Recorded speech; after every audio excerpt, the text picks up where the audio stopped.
ಶ್ರೀ ಸ್ವಾಮಿ ಸಮರ್ಥ ಶ್ರೀ ಅಕ್ಕಲ್ಕೋಟ್ ಶ್ರೀ ಸ್ವಾಮಿ ಸಮರ್ಥ ಸೇವಾ ಕನ್ನಡ ಯೂಟ್ಯೂಬ್ ಚಾನಲ್ದಾಗ ಎಲ್ಲರಿಗೂ ಸ್ವಾಗತ. ನಾನು ನಿಮ್ಮ ಪೂಜಾ. ಮೊದಲನೇದಾಗಿ ಎಲ್ಲ ನನ್ನ ಸ್ವಾಮಿ ಕುಟುಂಬದವ್ರಿಗೂ ಶ್ರೀ ಸ್ವಾಮಿ ಸಮರ್ಥ.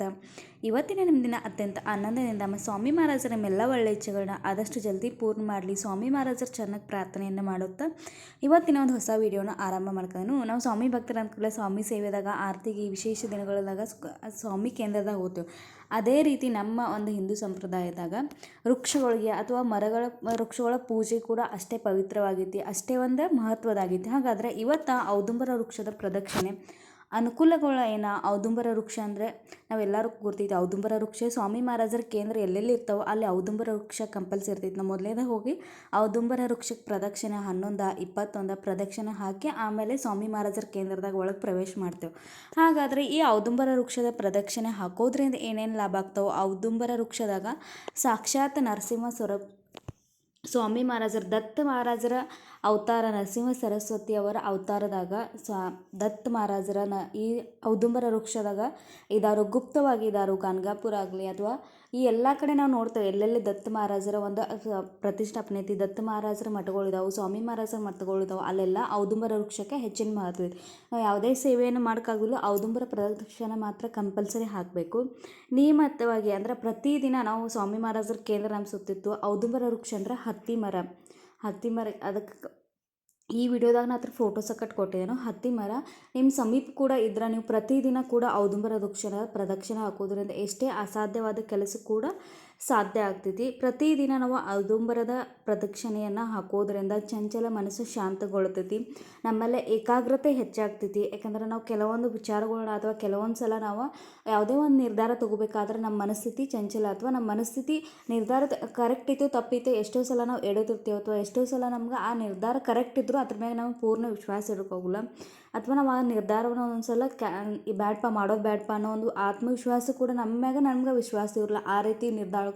ಆ ರೀತಿ ಸಮಸ್ಯೆಗಳು ಕೂಡ ನಮ್ಗೆ ಇರ್ತೈತಿ. ಹಾಗಾಗಿ ಔದುಂಬರ ವೃಕ್ಷದ ಪ್ರದಕ್ಷಿಣೆ ಹಾಕೋದ್ರಿಂದ ನಮ್ಮಲ್ಲೇ ಒಂದು ಚಂಚಲ ಮನಸ್ಸು ಅಥವಾ ಶಾಂತಗೊಳ್ತೈತಿ ಮತ್ತು ಏಕಾಗ್ರತೆ ಅನ್ನೋದು ಹೆಚ್ಚಾಗಿ ವಿದ್ಯಾರ್ಥಿಗಳಾಗಲಿ ಅಥವಾ ನಾವು ಏನೋ ಒಂದು ಸಮಸ್ಯೆದಾಗ ಡಿಪ್ರೆಷನ್ದಾಗಿದ್ದು ಅಂದ್ರೆ ಔದುಂಬರ ವೃಕ್ಷದ ಪ್ರದಕ್ಷಿಣೆಯಿಂದ ನಮ್ಮ ಮನಸ್ಸಿಗೆ ನೆಮ್ಮದಿಯನ್ನು ಸಿಗ್ತೈತಿ.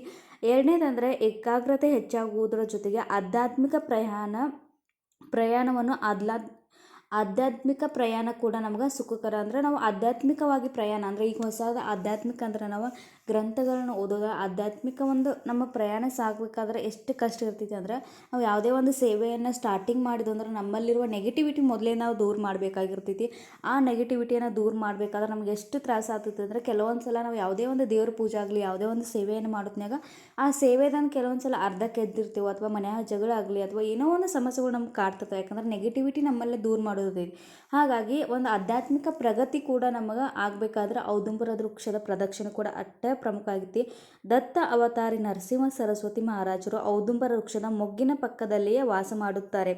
ಆದ್ದರಿಂದ ಪ್ರದಕ್ಷಿಣೆಯಿಂದ ದತ್ತ ಮಹಾರಾಜರ ಆಶೀರ್ವಾದವನ್ನು ನಾವು ಪಡಿಬೋದು.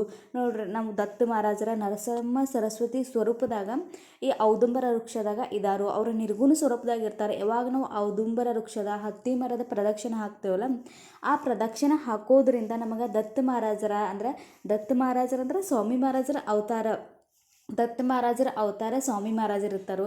ಸ್ವಾಮಿ ಮಹಾರಾಜರ ಆಶೀರ್ವಾದ, ದತ್ತ ಮಹಾರಾಜರ ಆಶೀರ್ವಾದ ಸದಾ ನಮ್ಮ ಜೊತೆ ಇರ್ತೈತಿ. ಬಾಹ್ಯ ಅಡಚಣೆ, ಹೃದಯ ರೋಗಕ್ಕೆ ರಾಮಬಾಣ ಉಪಾಯ ಅಂದ್ರೆ ಔದುಂಬರ ಪ್ರದಕ್ಷಿಣೆ. ಕೆಲವೊಂದು ಸಲ ಹೃದಯ ವಿಕಾರಗಳು ಇರ್ತಾವೆ ಅಥವಾ ಏನೋ ನಮಗೊಂದು ಮಾನಸಿಕ ಅಂದ್ರೆ ಶಾರೀರಿಕ ತೊಂದರೆಗಳು ಇರ್ತಾವೆ. ಬಾಹ್ಯ ಅಂದ್ರೆ ನೆಗೆಟಿವ್ ಅನ್ನೋದೇ ಅಥವಾ ಈಗ ನಾವು ನೆಗೆಟಿವ್ ಕೆಲವೊಂದು ಸಲ ಹೇಳ್ಬೇಕಂದ್ರೆ ನಮ್ಗೆ ಹೊರಗಿಂದ ದೋಷ ಆಗಿತ್ತಪ್ಪ, ಹೊರಗಿಂದ ಬಾಧೆ ಆಗಿತ್ತಂತ ನಾವು ಹೇಳೋದ, ಅದು ಕೂಡ ಈ ಔದುಂಬರ ಪ್ರದಕ್ಷಿಣೆಯಿಂದ ಕೂಡ ಕಡಿಮೆ ಆಗ್ತೈತಿ. ನಮ್ಗೆ ಈ ಒಂದು ಔದುಂಬರ ಪ್ರದಕ್ಷಿಣೆ ಒಂದು ರಾಮಬಾಣ ಉಪಾಯ. ಔದುಂಬರವು ಕಲ್ಪವೃಕ್ಷವಾಗಿದೆ. ಶ್ರೀಮುಖದಿಂದ ಬರುವ ಅಸಾಧ್ಯ ಕಾರ್ಯಗಳನ್ನು ಔದುಂಬರ ಪ್ರದಕ್ಷಿಣೆಯಿಂದ ಸಾಬೀತಪಡಿಸಲಾಗುತ್ತದೆ. ಔದುಂಬರನ್ನು ನಂಬಿಕೆಯಿಂದ ಸಂಕಲ್ಪಿಸಿ ಸೇವೆ ಮಾಡಿ. ಅಂದರೆ ನಾವು ಔದುಂಬರ ಪ್ರದಕ್ಷಿಣೆ ನಂಬಿಕೆ ಇಟ್ಟು ಯಾವಾಗ ನಾವು ಪ್ರತಿ ಗುರುವಾರ ಆಗಲಿ, ಪ್ರತಿ ರವಿವಾರ ಆಗಲಿ, ಹುಣ್ಣಿಮೆ ಆಗಲಿ ಅಥವಾ ಪ್ರತಿ ಗುರುವಾರ ನಾವು ಔದುಂಬರ ವೃಕ್ಷಕ್ಕೆ ಸರಳವಾಗಿ ಪೂಜೆ ಮಾಡ್ಕೊಂಡ ಪ್ರದಕ್ಷಿಣೆ 21 ಪ್ರದಕ್ಷಿಣೆ ನೀವು ಪ್ರತಿ ಗುರುವಾರ ಹಾಕಿ ನೋಡ್ರಿ, ನಿಮಗೆ ಆಗುವಂಥ ಒಂದು ಯಾವುದೋ ಅಸಾಧ್ಯವಾದ ಕೆಲಸ ಇರಲಿ ಖಂಡಿತವಾಗಿ ಅದು ಪೂರ್ಣ ಆಗ್ತೈತಿ. ನಾನು ಕೂಡ ಔದುಂಬರ ಪ್ರದಕ್ಷಿಣೆ ಅಂದರೆ ಅಲ್ಲಿ ನಮ್ಮ ಊರಾಗ ಕೇಂದ್ರ ಇತ್ತಲ್ಲ, ಪ್ರತಿ ಗುರುವಾರ ಹೋಗಿ ನಾವು ಔದುಂಬರ ಪ್ರದಕ್ಷಿಣೆ 21 ಆಗಲಿ ಎಷ್ಟಾಗ್ತೈತೆ ಅಷ್ಟು ನಾವು ಔದುಂಬರ ಪ್ರದಕ್ಷಿಣೆನ ಹಾಕ್ತಿದ್ವು. ಔದುಂಬರ ಪ್ರದಕ್ಷಿಣೆಯನ್ನು ನಾವು ಕನಿಷ್ಠ 12 ನಿಮಿಷ ಹಾಕಬೇಕು. ಅಂದರೆ ನಾವು ಒಂದು ಜಲ್ದಿ ಬರ ಎಲ್ಲೇ ಹೋಗೋದೈತೆ ಅಂತ ಹೇಳಿ ಒಂದು 5 ನಿಮಿಷ ಈ ರೀತಿ ಹಾಕೋಂಗಿಲ್ಲ. ಕನಿಷ್ಠ 12 ನಿಮಿಷನ ನಾವು ಔದುಂಬರದ ಪ್ರದಕ್ಷಿಣೆ ಹಾಕಬೇಕು. ಔದುಂಬರ ಪ್ರದಕ್ಷಿಣೆಯನ್ನು ನಾವು ಸಾಯಂಕಾಲ 7 ಗಂಟೆ ಮುಂದೆ ಹಾಕಬಾರ್ದು. 7 ಗಂಟೆ ಮುಂದೆ ಯಾಕೆ ಹಾಕಬಾರ್ದಪ್ಪ ಅಂದ್ರೆ, ಈಗ ಕೆಲವೊಂದು ಜನ ಏನೋ ಒಂದು ಆತ್ಮಹತ್ಯೆ ಮಾಡ್ಕೊಂಡು ಸಾವಿಗೀಡಾಗಿರ್ತಾರೆ. ಅಂಥ ಆತ್ಮಗಳು ಏನಿರ್ತಾವಲ್ಲ, ತಮ್ಮ ಮುಕ್ತಿಗೋಸ್ಕರ, ಇದು ಸ್ವತಃ ನನ್ನ ಮನಸ್ಸಿಂದ ಹೇಳ್ಕೊತಿಲ್ಲ, ನಂಗೆ ಸ್ವಾಮಿ ಕೇಂದ್ರದಾಗ ಅಲ್ಲಿ ಬಂದಂಥ ಒಂದು ಸ್ವಾಮಿ ಭಕ್ತರ ಒಂದು ಪ್ರವಚನ ಅಥವಾ ಕೆಲವೊಂದು ಸಲ ಸ್ವಾಮಿ ಸೇವೆ ಬಗ್ಗೆ ಮಾಹಿತಿಯನ್ನು ನೀಡ್ತಾರೆ. ಅವಾಗ ನಮಗೆ ಹೇಳಿದಂಥ ಒಂದು ಮಾಹಿತಿ, 7 ಗಂಟೆ ಮುಂದೆ ನಾವು ಔದುಂಬರ ಪ್ರದಕ್ಷಿಣೆನ ಹಾಕಬಾರ್ದು ಅಂತ. 7 ಗಂಟೆ ಮುಂದೆ ನಾವು ಔದುಂಬರ ಪ್ರದಕ್ಷಿಣೆನ ಹಾಕಬಾರ್ದು. ಸಾಯಂಕಾಲ 7 ಗಂಟೆ ಒಳಗೆ ನಾವು ಔದುಂಬರ ಪ್ರದಕ್ಷಿಣೆ ಹಾಕಬೇಕು. 7 ಗಂಟೆ ಮುಂದೆ ಒಂದು ಮುಕ್ತಿ ಹೊಂದದ ಅಥವಾ ಆತ್ಮಗಳೇನಿರ್ತಾವೆ ಕೂಡ ಔದುಂಬರ ಪ್ರದಕ್ಷಿಣೆ ಹಾಕ್ತಿರ್ತಾವೆ ಮುಕ್ತಿ ಹೊಂದುವುದೋಸ್ಕರ.